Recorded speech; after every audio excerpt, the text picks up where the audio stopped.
conciencia cartesiana, pero a la última crítica, cuando ese imperativo categórico, esa ley moral universal, se tiene que aplicar en el terreno empírico.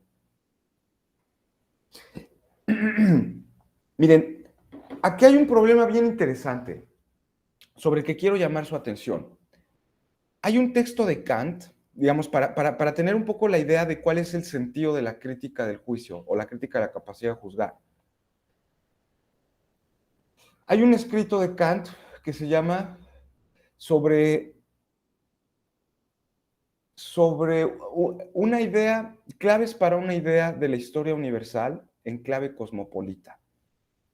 Es un escrito de Kant por ahí de 1784. Son textos de filosofía de la historia, ¿no? Así se les conoce. Porque de pronto Kant formula ciertas preocupaciones acerca de la historia humana. Y en ese texto, Kant comienza de pronto, es un texto en el que se van analizando, me parece que hasta 16 principios de esas claves para la historia de la humanidad, pero las primeras líneas de ese texto dicen algo así como, no importa qué perspectiva metafísica tengamos sobre la libertad, no importa qué pensemos que es, ¿no? En el mundo de los fenómenos siempre estamos determinados. Cuando nosotros tomamos la actitud de la razón teórica, el mundo en el que nosotros nos movemos es un mundo en el que gobiernan las leyes de la causalidad. Y eso lo sabemos porque la causalidad es una categoría del entendimiento y si la deducción trascendental tiene razón, entonces nosotros solo podemos pensar a los objetos como estableciendo relaciones de causa y efecto. Y en ese sentido surge, ya lo había dicho, la antinomia de la razón pura, ¿no? Bueno, ¿qué pasa con una causa incausada, como es la idea de la voluntad, ¿no? Una causa, es decir, algo que da lugar a otra cosa, pero que ella misma no tiene otra causa. Entonces, fíjense, en el mundo de los fenómenos, en el ámbito cognoscitivo, nosotros siempre experimentamos nuestras acciones como siendo determinadas por otros. Es decir, teóricamente no somos libres. Si nosotros enfocamos el análisis de nuestras acciones desde el punto de vista del conocimiento, porque cuando yo les pregunte las razones sobre sus acciones, ustedes me van a tener que decir qué los determina. Bueno, ¿por qué, no? ¿Y cuáles son las causas que te llevaron acá? Y podemos estar en ese ámbito, ¿no? Bueno, entonces en realidad no somos libres porque estamos ya determinados en el mundo de la experiencia, en el mundo causal, en el mundo de los fenómenos, ¿no? Pero esa idea de libertad se tiene que realizar en ese mundo fenoménico. ¿Cómo es posible? A ver, ¿cómo introducimos en ese mundo que está gobernado por las causas y los efectos la idea o la noción de que existen agentes, seres humanos, que son en realidad libres, que no están causados? Y ese es uno de los puntos que va a tratar la crítica del juicio. Cómo la idea de la razón, acuérdense la noción de idea de la razón, los fenómenos son la primera síntesis de la sensibilidad, son una primera síntesis, ¿no? El entendimiento hace otra síntesis, que es la de los conceptos. Pero la razón hace una síntesis suprema. Y la razón no tiene ni fenómenos ni conceptos, sino que la razón produce ideas. Y esa síntesis de la razón, acuérdense, se caracterizan esas ideas por tener una síntesis infinita, por ser una síntesis que nos ofrece una totalidad. El yo, el alma, el mundo, Dios y la libertad. Pero esas ideas, ese es el punto de la crítica de la razón pura, trascienden la experiencia. Sobre eso no podemos conocerlo. No podemos saber si hay Dios, si tenemos alma. Eso trasciende los límites de la experiencia. Sin embargo, la crítica de la razón práctica y la fundamentación de la metafísica de las costumbres han descubierto que la razón exige la razón que la libertad se realice en este mundo fenoménico. Es decir, nos pide que esa idea se aplique en el mundo de los fenómenos. Esa idea que trasciende completamente las posibilidades de conocimiento empírico, del conocimiento de la experiencia, la razón nos dice, bueno, ese ideal del deber se tiene que realizar en el mundo de los fenómenos. Porque nosotros no nada más somos ángeles o puras mentes, ¿no? O puras razones así, sino que actuamos, y aquí Kant va a utilizar un término bien raro, ¿no? Porque somos patológicamente afectados. Y patológico no quiere decir aquí de que estemos enfermos, ¿no? O que sea maligno, ¿no? O producto de alguna disfunción, sino que el patos tiene que ver con esas condiciones empíricas, ¿no? O sea, lo que nos motiva a actuar no es la pura razón. El imperativo categórico por sí mismo no basta para que nosotros actuemos. Podemos tenerlo racionalmente, la idea del imperativo categórico y hacer ese procedimiento en el que nosotros vemos si esa máxima que impulsa mis acciones se puede convertir en una ley. Y si yo reconozco que sí, por el simple hecho de reconocerlo, eso no me lleva a actuar.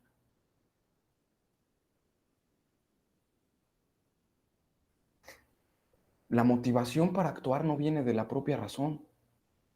El mandato para hacerlo, sí, obviamente, la razón me manda a actuar, pero el motivo es un motivo que a veces es empírico.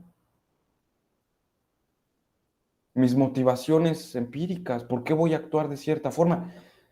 Porque yo no vivo en un mundo así de puros espíritus, de puros ángeles, yo vivo en un mundo pues de fenómenos, o sea, yo estoy integrado en el mundo fenoménico.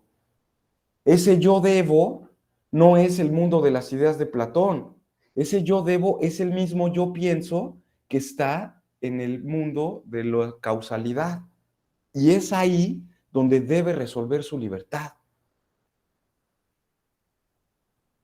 ¿Cómo le hace Kant para que eso, que es una idea infinita, se pueda aplicar en el mundo de la experiencia? Y es ahí donde va a apelar a la historia. Es a través de la historia humana en el que se va a realizar ese ideal de libertad. Eso por una parte, pero hay también otra manera de entender este planteamiento de la crítica del juicio, la crítica de la capacidad de juzgar, que tiene que ver con la primera sección, ¿no? La analítica de lo bello y lo sublime. Es decir, el análisis de las obras de arte o de las cosas bellas o sublimes. Y ahí también Kant va a darnos una propuesta bien interesante respecto a qué es el arte bello y qué es el arte sublime, ¿no? Quisiera hablar un poquito más acerca de lo sublime para hacerlo más dramático, ¿no? Para hacerlo un poquito más gráfico. ¿Cómo se da esta relación entre las ideas de la razón y los contenidos de la experiencia fenoménica? Miren, de pronto Kant va a decir en la crítica del juicio que cuando nosotros pensamos una cosa que es bella, en realidad, perdón, cuando nosotros pensamos una cosa que es sublime, lo que sucede cuando observamos, cuando experimentamos más bien lo sublime, lo que sucede, fíjense, es que la razón con sus ideas, las síntesis supremas, obligan La razón obliga con sus ideas a la sensibilidad a expresarlas, que se puedan experimentar en términos sensibles esas ideas. Eso es lo que hace lo sublime. Y aquí podemos pensar en algo sublime como algo no, que está más allá de la belleza porque es algo que nos trasciende completamente. Un ejemplo de esto sublime que pone Kant es el caso de una tormenta en medio del mar y nosotros en el naufragio de un barco, en el que las fuerzas naturales son de una magnitud infinita, que nos trasciende de una forma, bueno, majestuosa, ¿no? Y entonces, en ese momento, tenemos una idea de infinito. Captamos la idea de la razón que nos exige lo infinito, el alma, el mundo o Dios, ¿no? A través de los sentidos. Es capaz de llevar a cabo esa síntesis, esa armonía en esa razón que es contradictoria. Eso es lo que nos hace a nosotros juzgar las cosas bellas o sublimes. No que haya algo objetivo en las cosas, que tú digas, ah, es bello, y entonces tú le atribuyas al objeto ciertas propiedades. Es bello porque es perfecto, o es bello porque es simétrico, o es bello porque es exacto. No, los objetos no son los bellos. ¿Qué es lo bello según Kant? El orden armónico de nuestras facultades racionales. La síntesis de la razón se armoniza con la síntesis del entendimiento y la síntesis del entendimiento y la razón se armonizan con la síntesis de los fenómenos, de la sensibilidad. No encontramos contradicciones en la razón. Si la razón me pide que yo decida o descubra si existe Dios o no existe Dios, es a través del arte que esa idea de Dios, que es infinita, que trasciende todos los límites de la experiencia y que nos lleva a contradicciones,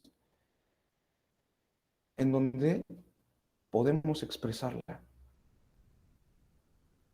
¿Por qué? Porque si nosotros logramos un arte bello, esa síntesis que nos obliga a la razón sobre Dios va a armonizarse con la síntesis de los sentidos. Vamos a ver que todo encaja perfectamente. Entonces, otra vez, volviendo al idealismo kantiano, la belleza de los objetos, tanto del mundo natural como del mundo, digamos, creado, artístico, artificial por nosotros, no depende tanto de la configuración de los objetos, sino más bien de la configuración interna nuestra, del orden armónico. Eso es lo que hace que un arte sea bello, que armoniza todas nuestras facultades. Aquí me gustaría, por ejemplo, hay un cuadro muy bello, justo de esta idea muy romántica que estoy planteando aquí, porque la crítica del juicio va a ser justamente ya el despegue de esa filosofía del Sturm und Drang, ¿no? Que es el primer romanticismo, el rayo y el trueno en alemán, ¿no? Al que pertenece Novalis y algunos otros poetas alemanes, que justamente es este periodo de tratar de captar sensiblemente a la divinidad a través del arte, ¿no? Eso va a ser, digamos, una de los impulsos de este movimiento romántico, y obviamente aquí Kant pues, va a ser uno de los precursores, ¿no? Porque digamos que el arte bello no es aquel que sigue un canon establecido o un patrón, sino aquel que es capaz de producir en los sujetos cierta sensación de placer desinteresado. Eso es el arte bello. Algo que nos place, que nos produce placer. ¿De dónde viene ese placer que nos produce el arte? De que encontramos un orden, no en el objeto, sino dentro de nosotros, de nuestra propia razón. El arte es capaz de mostrarnos el orden, la armonía que existen entre nuestras diversas facultades racionales. Porque a través de la quinta sinfonía, que tengo que escuchar a través de mis sentidos y que se da en el tiempo, puedo ser capaz de transportarme hasta la síntesis infinita del espíritu humano y hablar de que todos somos hermanos y trascender mi propia subjetividad. Pero no es porque la obra de arte en sí misma, el objeto, no, eso depende de que a mí me produce un placer que se origina del orden armónico de mis facultades. No sé si ustedes lo ven también, o sea, esta idea de que la razón no nada más no nada más tiene este interés por conocer, no nada más tiene el interés del deber, y es lo que descubre Kant en la crítica del juicio. Hay una tercera facultad intermedia entre la razón cognoscitiva y la voluntad, que es el sentimiento de placer. Fíjense, aquí Kant ya está siendo muy empirista, ¿no? Si ustedes lo ven. Hay un sentimiento de placer. Y no sé si a ustedes les ha pasado, pero a mí sí, y yo creo que es algo que sí compartimos todos. Espero que sí les haya ocurrido. Pero incluso, fíjense, ese sentimiento de placer sí está muy relacionado con una idea de orden, de armonía. Les voy a dar un ejemplo que a mí siempre como que me resulta muy iluminador de mi propia experiencia, ¿no? Porque a veces me pregunta alguien, ¿no? Y bueno, ¿y por qué te sigues dedicando a esto si de pronto luego eres bien amargado y te andas quejando toda la vida y tal, ¿no?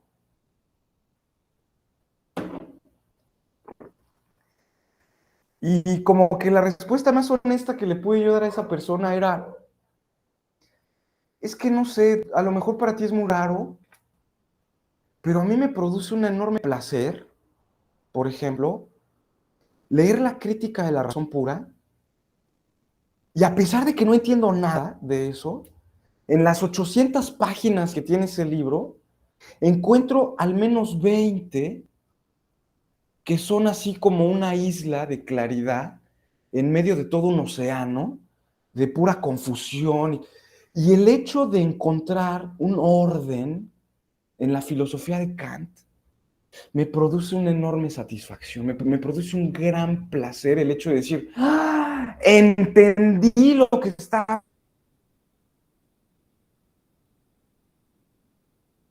diciendo este tipo, ¿no? Ya por fin sé de qué se trata, ¿no? Ya tiene orden para mí lo que está diciendo, ya sé por dónde van los tiros. Y le decía, yo creo que eso es lo que me mantiene, lo hago por placer. Como el placer que, no sé, tal vez ustedes también podrían experimentar o lo pueden hacer o lo han experimentado, de resolver una fórmula de la lógica, ¿no?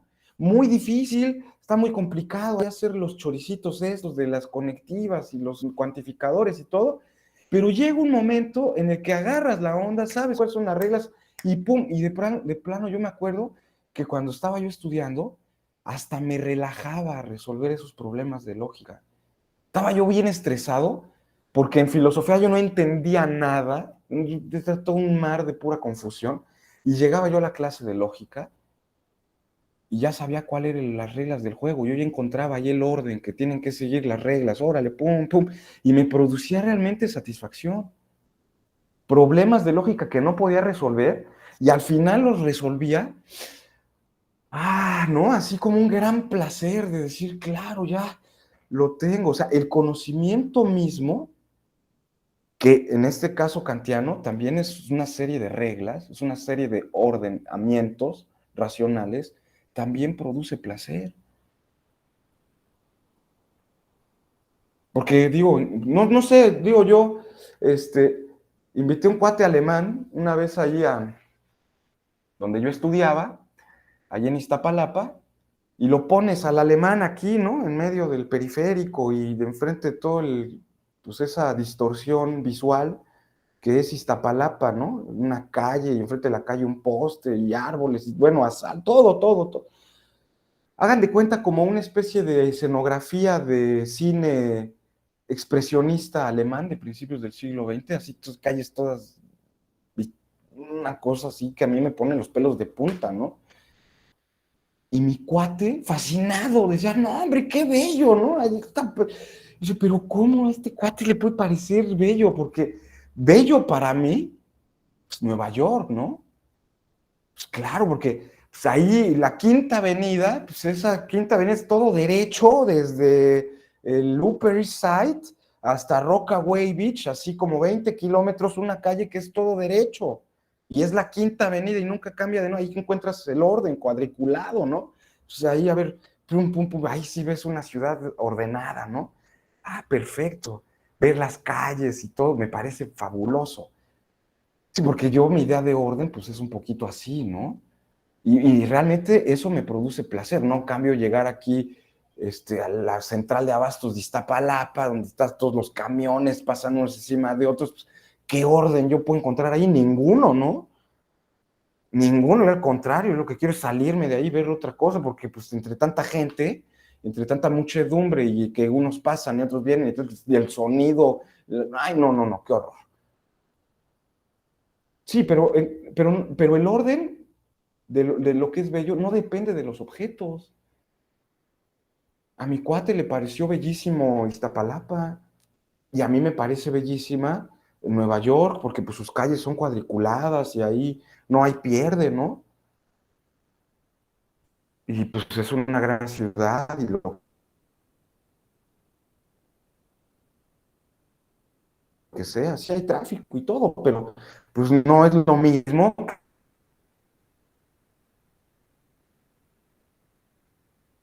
que ir a estas colonias aquí de...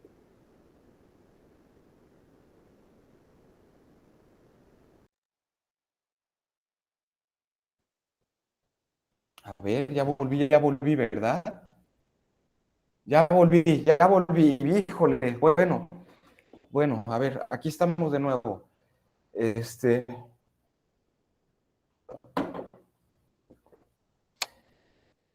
y justo esa armonía que se encuentra también se capta no solo en ese ámbito, digámoslo así, estético o en el ámbito del arte, sino que también encontramos una serie de orden o un orden en el ámbito moral. O sea, también, y esto es una cosa bien padre de la filosofía.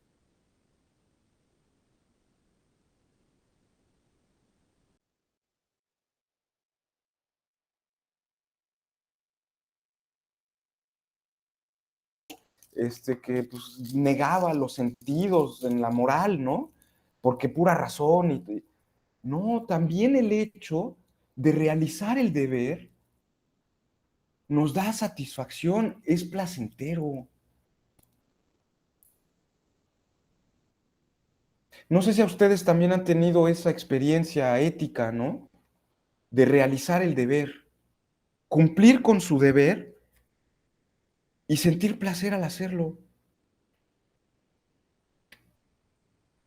¿no? O sea, pues, no sé, digo, yo voy a cobrar mi cheque, ¿no? Y en lugar luego de sentir placer me da esta angustia, ¿no?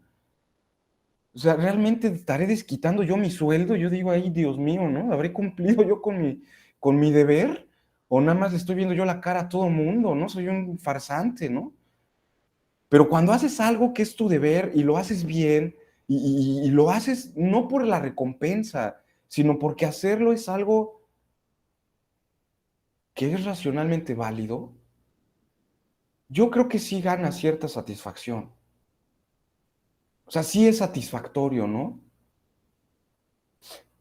Que no es lo mismo que que llegues a ser feliz, ¿eh? O sea, porque una cosa es, digamos, esta sensación placentera, ¿no?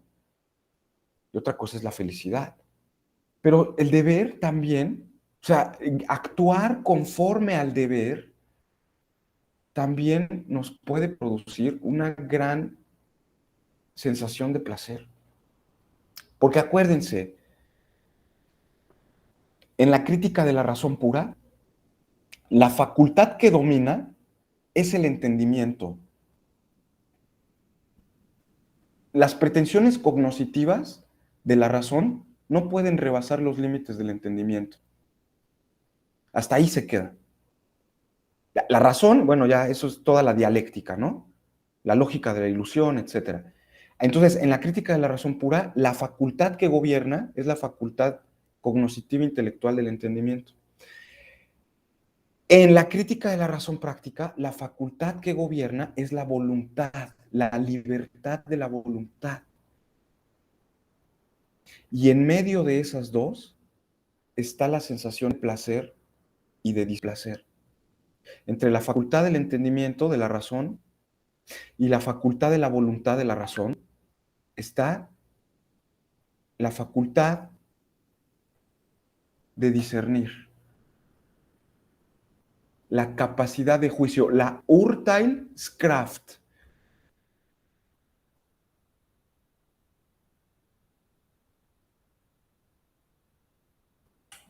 Que es justamente esa, la que opera bajo el principio de o displacer. Y esa facultad, la facultad, igual que las facultades del entendimiento, igual que la razón en su uso de la voluntad, tiene principios a priori. Ya sabemos cuáles son los principios a priori del entendimiento, ¿no? Las categorías, el yo pienso, ¿no? La apercepción trascendental, el espacio y el tiempo, ¿no? Los fenómenos. Esos son los principios a priori de esas facultades.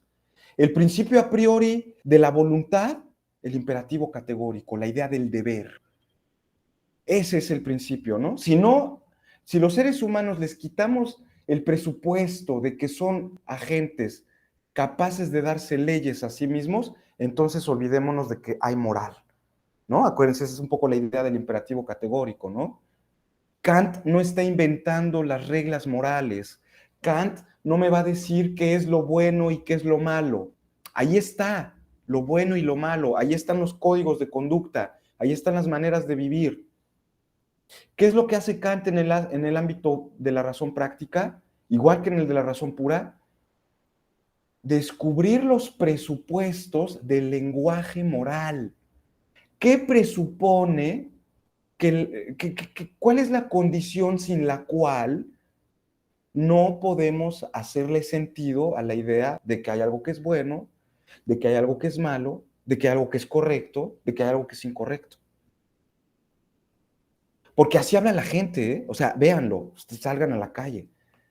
Las personas no filósofas, etcétera, dicen que algo es bueno, que una cosa fue injusta, que otro fue válido, etcétera. Y Kant ahí se pregunta, ¿cuál es la condición trascendental? Es decir, ¿cuál es el presupuesto para que esos lenguajes sean válidos? Y descubre que es la libertad. Ah, es que si los seres humanos no son libres, no se les considera agentes libres, entonces hablar de que alguien es culpable o de que alguien es inocente no tiene sentido, ¿verdad? Porque el león que se come a la cebra, pues no es culpable. Él no es culpable porque él no puede elegir, ¿verdad? Él no es capaz de decidir comerse o no comerse a la cebra. Pues ya, pues no decimos, ay, qué león tan malo que se comió aquí al pobre pastor cristiano, ¿no? Allá en África. O de otra religión, ¿no? No me quiero yo meter en cosas, ¿no? Sí, no, con respeto digo, ¿no? Bueno, se comió a no sé quién, ¿no? Pues no, pues está en su naturaleza, no, pero sí podemos decir que tal persona, cuando le pegó al otro, es culpable, porque pudo no haberlo hecho. Eso es lo que presuponemos, que él es libre, que él pudo haber elegido, le pego o no le pego. Si no creemos, si no presuponemos que hay libertad, pues entonces se acabó la moral. Así de fácil, ¿no?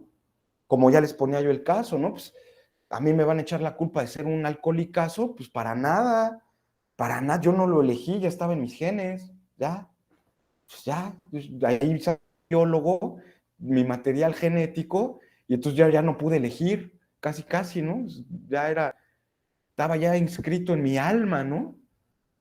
Aunque yo hiciera todo por no serlo, lo terminé siendo, pues, ¿no? Sí, pero decimos que pues ser borracho es un vicio porque se supone que uno puede elegir, ¿no? Uno puede decir, no, pues sabes qué, hoy es martes, pues mañana trabajo a las 7 de la mañana, yo creo que hoy no tomo, ¿no? Parece que así me decía mi mamá, ¿no? ¿Qué te obligaron a tomar? No, pues sí, ¿no, mamá? Sí, es que la presión psicológica era muy fuerte, yo soy muy menso, mamá, soy muy débil. No, obviamente no le dije eso, ¿no? Sí, me amenazaron con una pistola, ¿no? Yo no pude decidir. Bueno, no, pues, perdón, Adrián. Bueno, entonces ahí, eso es lo que presupone. Sí, pero a ver, ese ámbito de libertad moral es ilimitado, es infinito, y tenemos esta contradicción. A ver, ¿cómo haces compatible el mundo del entendimiento, que es el mundo causal, con el mundo de la razón, que es el mundo de la libertad? ¿Cómo se armonizan esas facultades? Y aquí es donde Kant nos propone este tercer elemento, que es la facultad de juzgar, el discernimiento, que es esa facultad intermedia, ya lo he dicho, ¿no? Que opera bajo el principio de placer y el del displacer, y cuyo principio a priori, es el que ustedes están leyendo en la primera introducción de la crítica del juicio, es el juicio reflexionante. ¿Se acuerdan? ¿Sí por ahí les suena esta palabrita de juicio reflexionante? Ese es el principio con el que opera. A ver, el principio a priori del entendimiento, categorías. Principio a priori de la sensibilidad, espacio y tiempo. Principio a priori de la razón en términos prácticos, la idea del deber, el imperativo categórico, la libertad de la voluntad. Principio a priori del sentimiento de placer y displacer, el juicio reflexionante.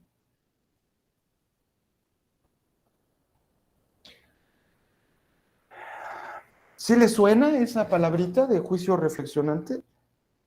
Ya para meternos de entrada, ya de lleno a el análisis de la crítica del juicio, la primera introducción. ¿Sí le suena esa idea de juicio reflexionante? ¿Qué querrá decir Kant con esto? Si no le suena, no pasa nada, ¿eh? Ahorita lo vamos a hacer un poquito de mayor sentido. Solo déjenme, tomo aire. Hay una cosa que podríamos citar nosotros, tal vez para entender un poquito mejor a qué se refiere Kant con la idea de juicio reflexionante. En la crítica de la razón pura, ya hacia el final de la dialéctica trascendental, en el apéndice de la dialéctica trascendental, a ver, voy por ella y ahorita les digo incluso hasta la página, denme un segundo.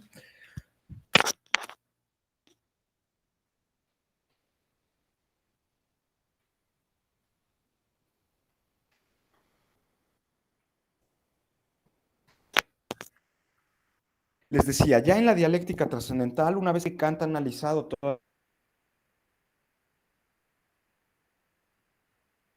las contradicciones en las que cae la razón, en el uso puro, en el apéndice de los razonamientos propios de la razón, eh, añade una parte que es bien interesante, es muy valiosa de tomar en cuenta, en la que yo me fijé porque me parece que es una buena manera de entender el tránsito hacia la crítica del juicio. Se los voy a proponer mi lectura. Estoy en el apéndice de la crítica de la razón, perdón, en el apéndice de la dialéctica trascendental, en la página A 642, B 670. A 642, B 670. Apéndice a la dialéctica trascendental. El uso regulador de las ideas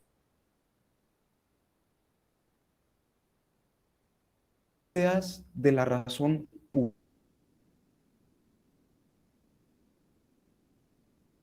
pura.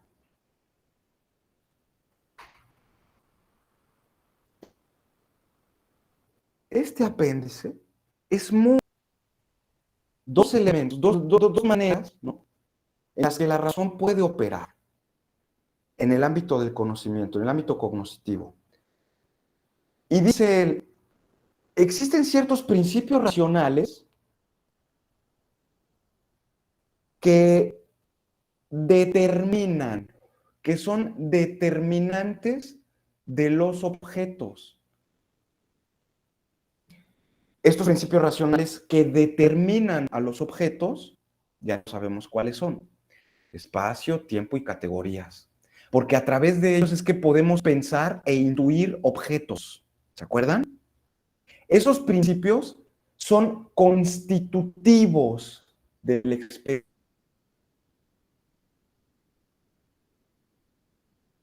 experiencia, constituyen a la experiencia, dan lugar a la experiencia, estos principios racionales.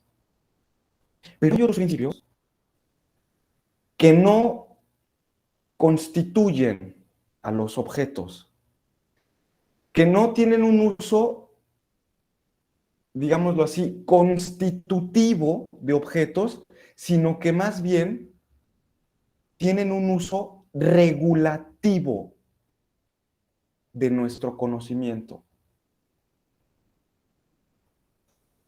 Entonces, según Kant, las ideas de la razón, aunque no las podamos conocer,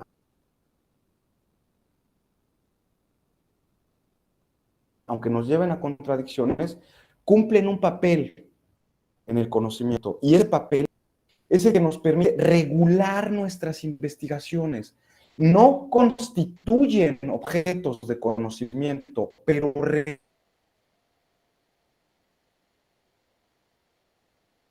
regulan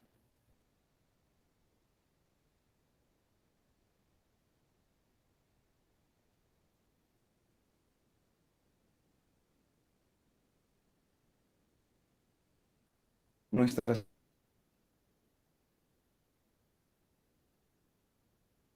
investigaciones. Ese uso regulativo, ¿no?, no es una condición a priori del conocimiento, solo regula nuestro entendimiento para orientarlo hacia síntesis cada vez. Lo orienta, es como una estrella polar, nada más. Fíjense, lo voy a leer, ¿no? Voy a leer esa partecita del uso regulador, porque mantengamos la idea, tengamos esta idea de que el entendimiento determina, establece un juicio determinante sobre objetos. El entendimiento, la razón, en ese uso del entendimiento, constituye a los objetos. Acuérdense, la unidad de la conciencia es necesaria para que haya unidad en los objetos. Retengamos esa idea, porque se va a oponer a la del juicio reflexionante. El juicio reflexionante va a ser otra cosa que es parecida a esta, nada más que no va a determinar objetos, sino que va a permitirnos la reflexión. Permítanme un segundo. Voy a leer esta partecita. Apéndice a la dialéctica trascendental, el uso regulador de las ideas de la razón pura. A642, B70, B670. El resultado de todas las tentativas dialécticas de la razón pura no solo confirman lo que ya hemos demostrado en la analítica, que todas las inferencias que pretenden rebasar el campo de la experiencia posible son falaces y carentes de fundamento, sino que enseñan a la vez lo siguiente: que la razón humana posee una tendencia natural a sobrepasar ese campo, que las ideas trascendentes de la experiencia, pues, son tan naturales a la razón como las categorías al entendimiento. Si bien con la diferencia de que mientras las últimas nos conducen a la verdad, es decir, las categorías del entendimiento, es decir, a la concordancia de nuestros conceptos con su objeto, las primeras, es decir, las ideas de la razón, producen una simple ilusión, pero una ilusión que es irresistible y apenas neutralizable por medio de la crítica más severa. Todo lo fundado en la naturaleza de nuestras fuerzas se apropia y conforme al correcto uso de las mismas, si podemos evitar cierto malentendido y descubrir cuál es su verdadera dirección. Es pues suponer que las ideas trascendentes tengan un uso apropiado, por tanto, inmanente. Por más que en el caso de que se desconozca su significado y se las tome a las ideas de la razón como cosas reales, no nos dejemos engañar por ellas. En efecto, no es la idea en sí misma, sino el uso que hacemos de ella, lo que puede o bien traspasar toda experiencia posible, uso trascendente de las ideas, o bien respetar el límite de esta, el uso inmanente de las ideas. Según que la idea sea aplicada directamente a un objeto que suponga corresponderle o tan solo del entendimiento respecto de los objetos de los que se trata. Todos los casos de subrepción son atribuibles al juicio o nunca al entendimiento y a la razón. Y aquí juicio, si lo ve por ejemplo ahí don Neto, está escrito con mayúscula. Es decir, aquí se refiere a la capacidad de juzgar, a la Urteilskraft, ¿no? Todos los casos en los que se usa mal la idea de la razón son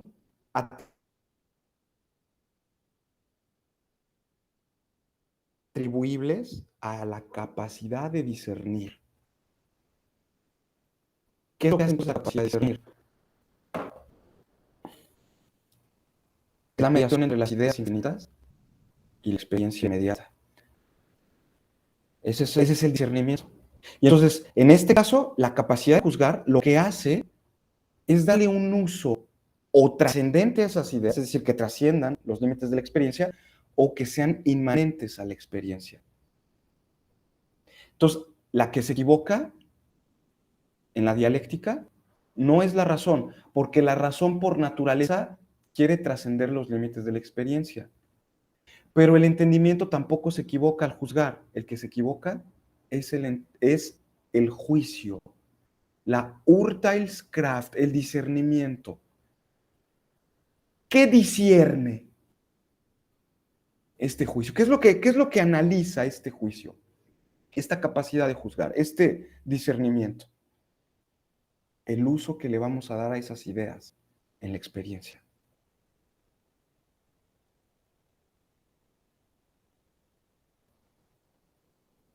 Un uso que trasciende la experiencia o un uso inmanente a la experiencia. Otra vez vuelve a aparecer esa facultad intermedia. Fíjense, la razón, continúa Kant, nunca se refiere directamente a un objeto, sino que la razón se refiere al objeto, el fenómeno. El fenómeno se refiere de forma directa, inmediata. El concepto se refiere de forma mediata. Y la idea no se refiere a objetos, se refiere al entendimiento. Intuición se refiere a fenómeno, concepto se refiere a objeto, idea se refiere a la síntesis del entendimiento. La razón no se aplica directamente a los objetos, se aplica al entendimiento, y del entendimiento, ahí es el juicio, el que tiene que establecer la mediación entre el entendimiento y la razón. Es donde aparece el juicio, en esa mediación. Porque el entendimiento determina objetos y la razón determina el entendimiento, le da dirección al entendimiento. Esta es una idea bien interesante. La razón no produce, pues, conceptos de objetos, sino que simplemente los ordena a los conceptos y les da una unidad. que puede ser ampliada, es decir, en relación con la totalidad de las series, la totalidad que no puede constituir el uso objetivo del entendimiento. En este, solo apunta aquella conexión en virtud de la cual se producen en todas las partes, de acuerdo a los conceptos, las series condicionadas. Así pues, el verdadero objeto de la razón no es más que el entendimiento y su adecuada aplicación al objeto. Así como el entendimiento unifica por medio de conceptos la diversidad del objeto, así unifica la razón, por su parte, la diversidad de los conceptos por medio de las ideas, ya que pone cierta unidad colectiva como fin, como telos. Ya aparece la idea de teleología. Como fin, estas ideas son la finalidad de los actos de nuestro entendimiento. La razón no solo tiene un uso cognoscitivo causal, no solo tiene un uso volitivo racional del deber, también tiene un uso teleológico de finalidad. La razón no solo persigue el por qué, que es la razón pura, por qué, y el conocimiento, ¿no? Y dar causas, causa, efecto, y por qué, y la pregunta del conocimiento, ¿no? Tampoco es la pura idea del deber, de la libertad, de la autonomía. Kant descubre que la razón también tiene un interés respecto a los fines. ¿Para qué? ¿Para qué? ¿Para qué? Y es ahí donde adquiere sentido, adquiere significado las preguntas que Kant plantea sobre la filosofía. ¿Cuáles son las preguntas de la filosofía según Kant? ¿Qué puedo conocer? La pregunta de la razón teórica. ¿Qué debo hacer? La pregunta de la razón práctica. ¿Qué me está permitido esperar? ¿Qué puedo esperar? La pregunta del interés teleológico o de la finalidad de la razón. Ahí están las tres preguntas, con esas tres intereses de la razón. El interés cognoscitivo, ¿qué debo conocer? ¿Qué puedo conocer? El interés moral, ¿qué debo hacer? Y el interés de la finalidad, ¿qué puedo yo esperar?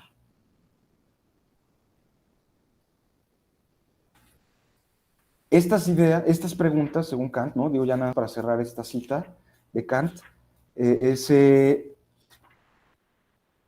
refieren, ¿no? Que digamos, a la última pregunta que resume todas, ¿no? Según Kant, que no es otra sino ¿qué es el hombre? ¿Qué es el ser humano?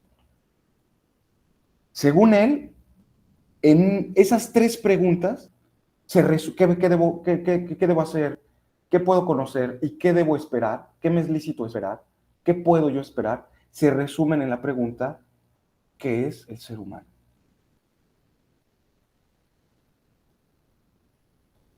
Esta unidad formal, cito a Kant, que solo se forma en conceptos de la razón, es la unidad de las cosas conforme a fines. El interés especulativo de la razón nos hace considerar toda la ordenación en el mundo como si, als ob, la razón dinamizara. Perdón, el interés especulativo de la razón nos hace considerar toda la ordenación en el mundo como si dimanara del propósito de una razón suprema. Eso es lo que hace que cuando nosotros captamos el arte, consideremos que es bello, porque consideramos que hay una finalidad en las expresiones artísticas. A ver, les voy a poner este caso para un poco hacer sentido a esta última frase que he dicho. No sé si ustedes han experimentado, yo sospecho que sí, porque Chiapas es hermoso, eh, una escena natural de belleza. Yo les quiero poner alguna, ¿no? Me acuerdo que un día fui a este lugar en Cintalapa, la cima de las Cotorras, ¿se acuerdan, no? Es muy bonito. Hay que llegar temprano, por cierto, porque pues sí, ¿no? Es un o ya en la nochecita cuando regresa, ¿no? Y es un lugar muy bello, realmente, porque, bueno, pues es una cima, efectivamente es un hoyo, y cuando uno llega a ese lugar muy temprano y tal, pues ve salir a los chinacos o meterse y lo que sea, y sí realmente salen todos los cotorritos y las aves y todo, ¿no? Y cuando uno está ahí viendo ese fenómeno natural y logra captar la belleza de eso, lo que nos hace sospechar que es bello es como si alguien hubiera ordenado toda esa escena de tal manera para que yo la viera.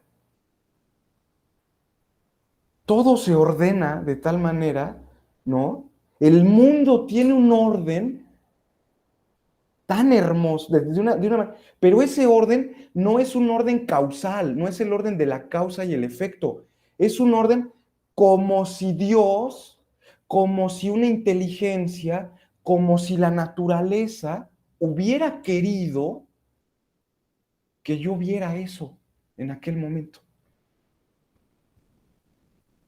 Ordenó todo para que yo lo viera.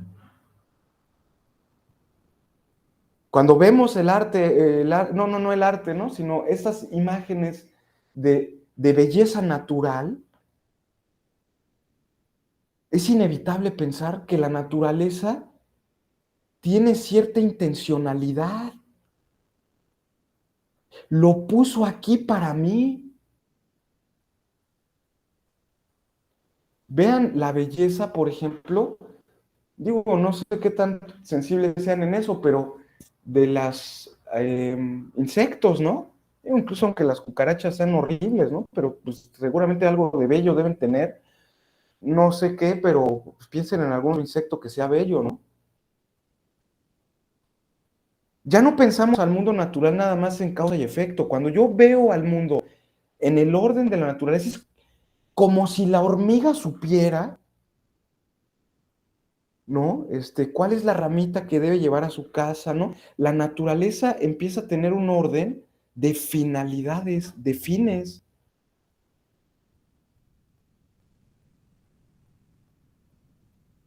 ¿Cómo sabe la araña cómo debe hacer su tela, ¿no? Es como si supiera que debe hacerla de cierta manera, en términos hexagonales, para que no se caiga ella y para que sí puedan quedar atrapados los insectos, ¿no? Y todo se ordena de una manera en el que la araña no queda pegada a ella, a su propia tela, por la forma en la que sus patitas están diseñadas. Todo tiene un orden como si hubiera una inteligencia que ha creado eso de acuerdo a una finalidad. Las patitas de la araña tienen esa forma para que no se quede pegada en su tela. La tela de la araña tiene esa forma para que el viento no la rompa y ni el agua, pero sí sea lo suficientemente fuerte para que queden atrapados los insectos y sea lo suficientemente, digámoslo así, débil o sutil para que la araña no quede pegada a ella, ¿no? Y entonces el mundo lo empiezo yo a ver como si una inteligencia lo hubiera creado, como si hubiera un orden teleológico que ordena la realidad. Fíjense, esta cita es bien padre. Esta unidad formal suprema, que solo se apoya en conceptos de la razón, es la unidad de las cosas conforme a fines.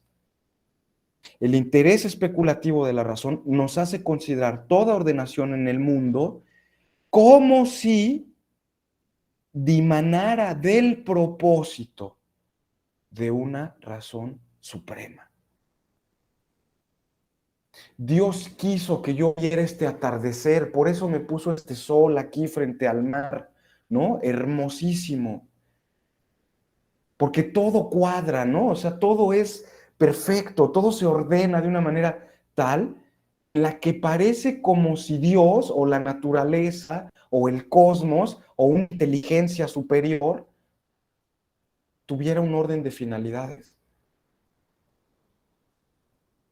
Y es esa perspectiva teleológica la que vamos a ver en la crítica de la razón, pero en la crítica del discernimiento. ¿Sí me van siguiendo hasta acá? Perdón, no quiero estar brincando de un lado para otro, ¿eh? O sea, siento que este apartado de la dialéctica trascendental ya nos lleva hacia esa idea. Ojo, pero este orden teleológico, este orden de las finalidades, no es algo que determine a los objetos. Es como si fuera, pero no podemos saber si realmente hay un Dios que está detrás, que ordena todo. Eso trasciende. Ahí es donde aparece el uso regulador, el uso reflexionante del juicio.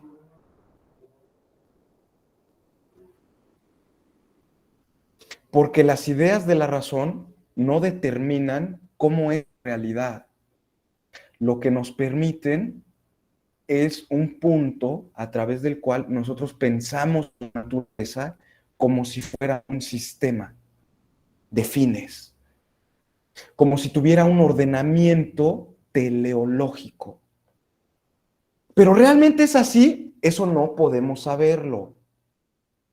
¿Quién determina cómo son las cosas? El entendimiento. El entendimiento es determinante, es el juicio determinante.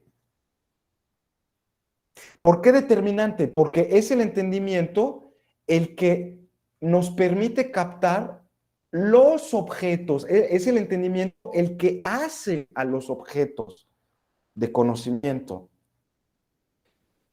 Pero en el caso del juicio reflexionante, este juicio no da ningún concepto de objeto porque no se refiere a objetos. Entonces, cuando decimos que una cosa es bella, según Kant, en este juicio reflexionante, no estamos atribuyéndole ninguna propiedad al objeto, que era un poco la idea de la estética tradicional. Los objetos son bellos. Es como si el objeto tuviera ciertas propiedades en sí mismo que lo hacen ser bello. Por ejemplo, ¿no? Algunas de las propiedades tradicionales que se han pensado que los objetos deberían tener para ser considerados bellos es que sean perfectos, ¿no? Es un objeto perfecto o que sea armónico o tal. Sí, pero esa clase de juicios sobre la perfección, sobre el entendimiento no los puede hacer. Cuando yo digo que es bello, yo no le estoy dando una propiedad a los objetos. Yo no determino lo que un objeto es. No es un juicio determinante de conocimiento, el juicio estético, el juicio sobre lo bello. Es un juicio que habla más bien sobre las relaciones armónicas de las facultades subjetivas. Y es ese orden subjetivo el que yo quiero transmitirles a ustedes. Por eso cuando yo digo que un objeto es bello, no estoy diciendo que la cosa en sí misma sea bello. ¿Qué es lo que estoy diciendo? Que hay una cierta unidad teleológica en mi conciencia que quiero elevar a la universalidad.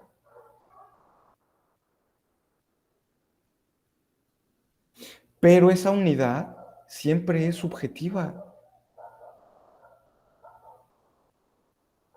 Entonces, aquí, digamos, con esta perspectiva estética, Kant está inaugurando la crítica de arte moderna. ¿Qué determina lo que es bello? El público. Porque el arte bello es el arte que se critica, que da lugar a la comunicación entre los sujetos del orden de sus propias facultades.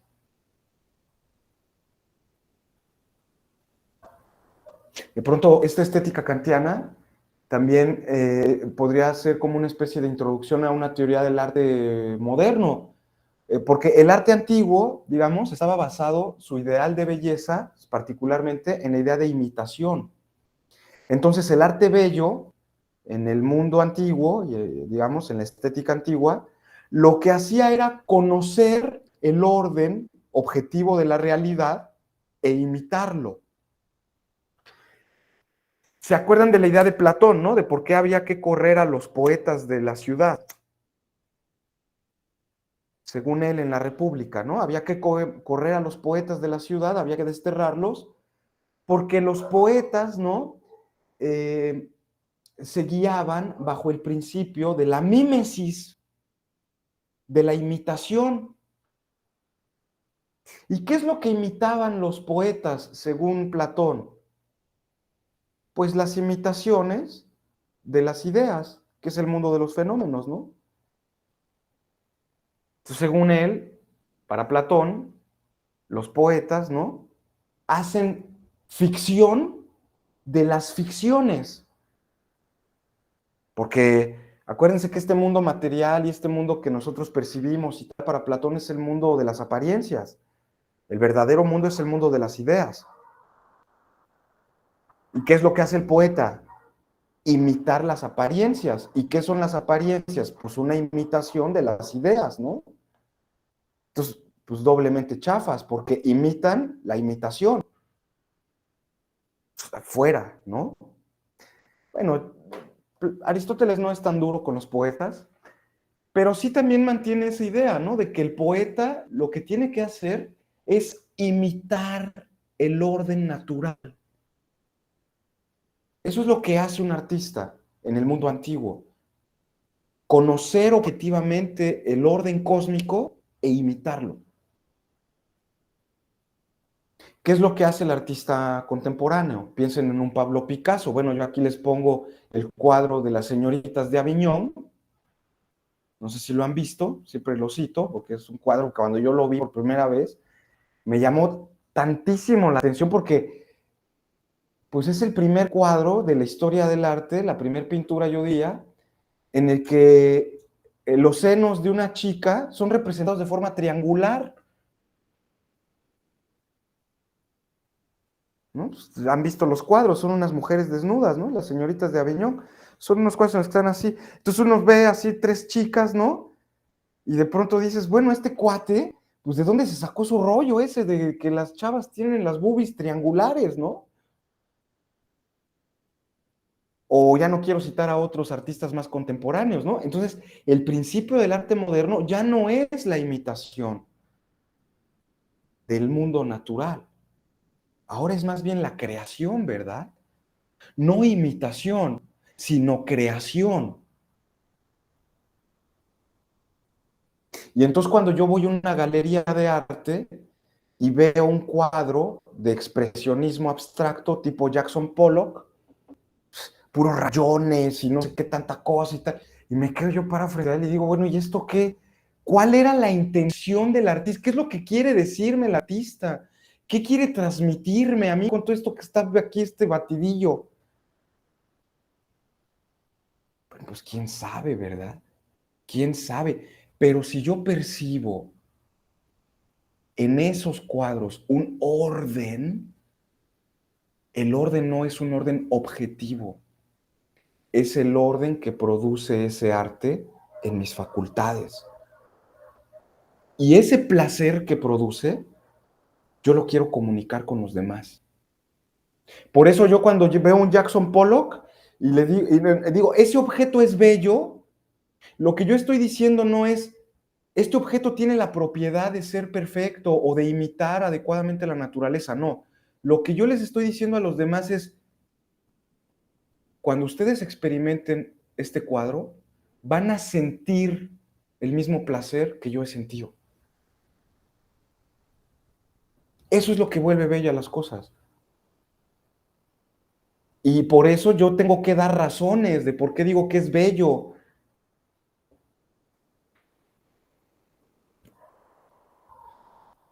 Yo digo que es bello no porque el objeto lo sea, sino porque a mí me ha producido un cierto orden que es necesario comunicar con otros. Porque no es lo mismo decir, este cuadro de Jackson Pollock me gusta, es bello. El me gusta, pues ese sí es privado, ¿no? Ese sí es nada más para mí. Tiene una validez limitada. Pues a mí me gusta, pero a otro le gustan los Tucanes de Tijuana, y al otro le gusta bailar la chona, y al otro lo que sea. Y acá a quien le gustan cosas diferentes, ¿no? Pero cuando yo digo que algo es bello, yo no nada más estoy diciendo que a mí me debe de gustar, sino que este sentimiento que yo tuve, todos deberían tenerlo. No porque hay algo en el objeto, sino porque nuestras facultades se van a armonizar a través de un orden teleológico.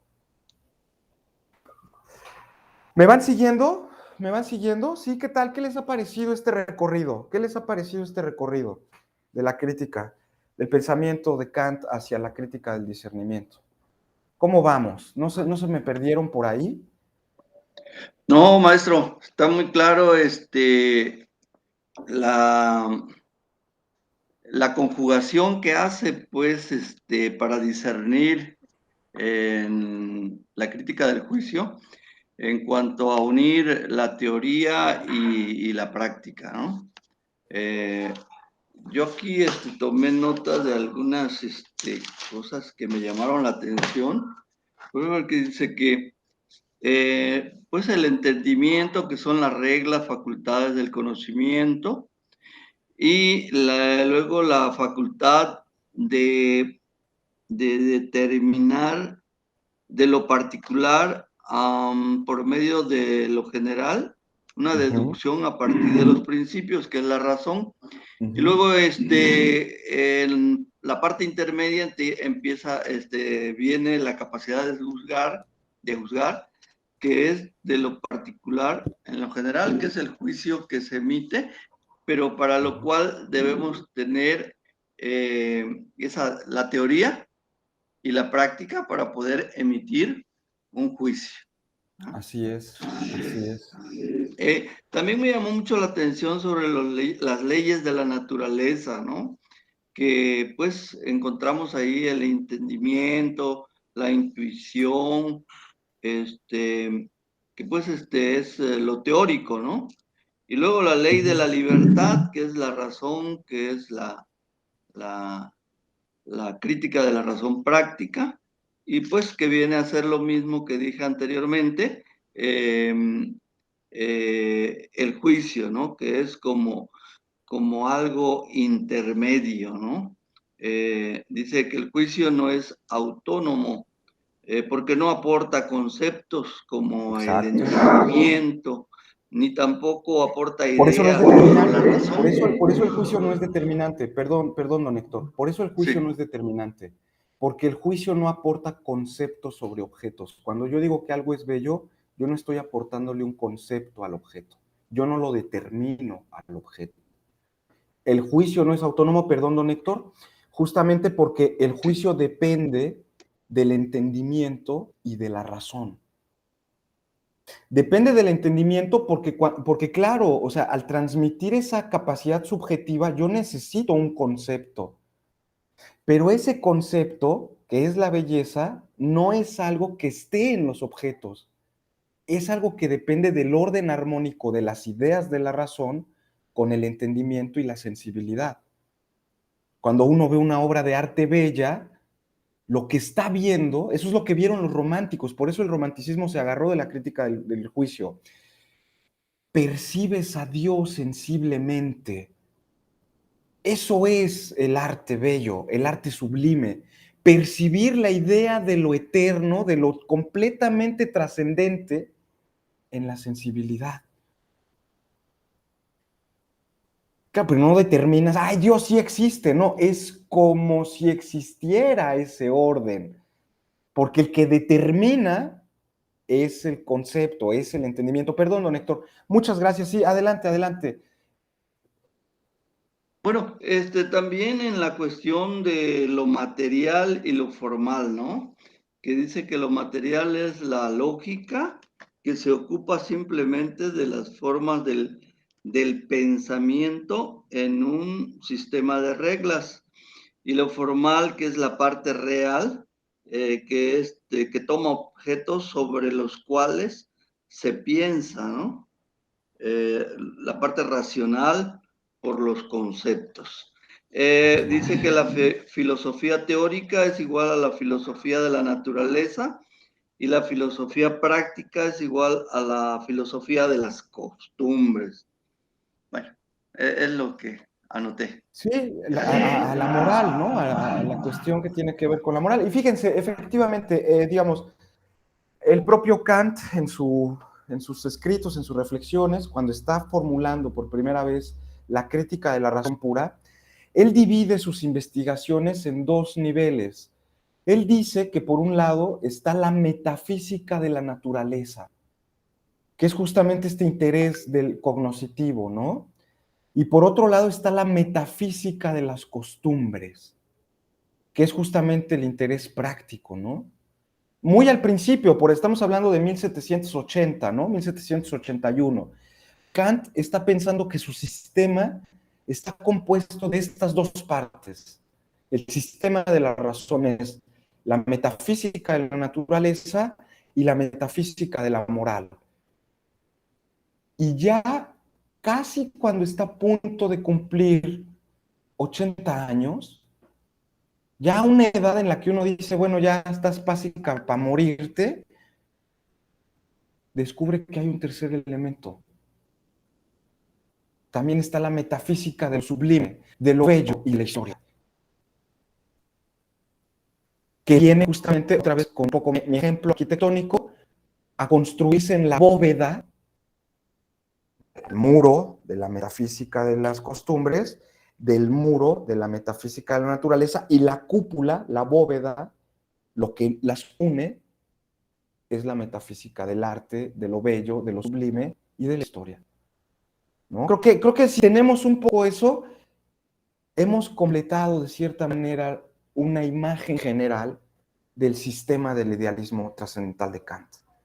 Miren, si logramos retener esa visión, la verdad yo me voy a dar así, pero por más que satisfecho, ¿no? Ya ustedes podrán leer a Kant por su cuenta, y no solo a él, a todos los que le siguen, ¿no? Entonces, creo que vamos bien, me siento contento, satisfecho. Todavía nos hacen falta cositas de ver. Vamos a seguir comentando la idea del juicio reflexionante. Ahora sí, leyendo un poquito ya la primera introducción. Ahora he dicho algunas cosas muy generales. Y bueno, analizando ya algunas partecitas de la crítica del juicio, ¿no? Por lo pronto seguimos con la lectura de la primera crítica, perdón, de la primera introducción a la crítica del juicio. Seguimos en ese mismo texto, ¿no? La filosofía como sistema. Y con eso terminaremos ya nuestro curso. Todavía tenemos dos últimas clases, y pues yo les agradezco también su disposición para aprender y todo, ya. Me voy a poner a llorar, así que espero que no pase, ¿no? Muchas gracias, muchas gracias. Gracias a usted, maestro. Que descanse. Muchas Gracias, gracias. maestro, y gracias por grabar las clases, porque así se puede checar cuando estoy leyendo, ya puedo volver a ver las clases y digo,